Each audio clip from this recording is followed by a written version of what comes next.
অৱশেষত আৰিনায়ো কন্দুৱাই গ'ল পিতৃ-মাতৃক। গ'লগৈ আৰিনা দুই বন্ধুৰ বাটেৰে। তীব্ৰবেগী বাহনী কাল হ'ল তিনিওজনৰ বাবে।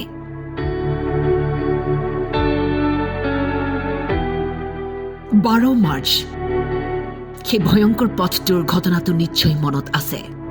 যোৰহাটৰ আজানগাঁৱৰ সমীপত দ্ৰুতবেগত অহা ৰঙা বাহনখনে নিয়ন্ত্ৰণ হেৰুৱাই পেলাইছিল। বাহনত থকা 4 বন্ধু-বান্ধৱী ছিটিকি পৰি দুই বন্ধুৰ থিতাতেই মৃত্যু হৈছিল। আৰিনা আৰু খুশবুৰ অৱস্থা সংকটজনক আছিল, কিন্তু চিকিৎসালয়ৰ বিচনাত মৃত্যুৰে যুঁজি অৱশেষত আৰিনায়ো দুই বন্ধুৰ বাটেৰে গুচি গ'ল।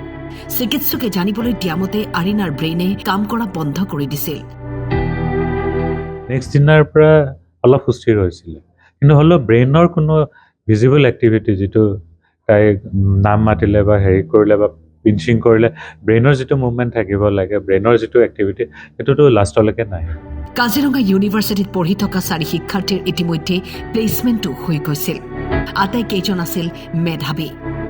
ঘৰত ককায়েক এটা আছে আৰু মা, এজনী ছোৱালী, ককায়েক এটা আছে। এতিয়া ছোৱালীজনী সৰু, এজনী। ইফালে আৰিনাই মৃত্যুক আঁকোৱালি ল'লে যদিও আনহাতে খুশবু নভেল সংকটমুক্ত বুলি জানিবলৈ দিয়ে চিকিৎসকে। ফালেও বহুত দুখদ ঘটনা হৈছে। এইটো আমাৰ 3টা মেধাৱী ষ্টুডেণ্ট আছিলে, ভাল ষ্টুডেণ্ট আছিলে। এইটো এক্সিডেণ্টৰ কাৰণে আজি আমি আন্তৰিকভাৱে দুখ পাইছোঁ, আৰু এহেঁতি পাইছেও, প্লেচমেণ্ট পাইছিলে, লেকিন ভগৱানৰ ইচ্ছাটো আগত কাৰো নচলে। যোৰহাটৰ পৰা জিন্তু দেউধাই ফুকনৰ ৰিপৰ্ট, টাইম 8।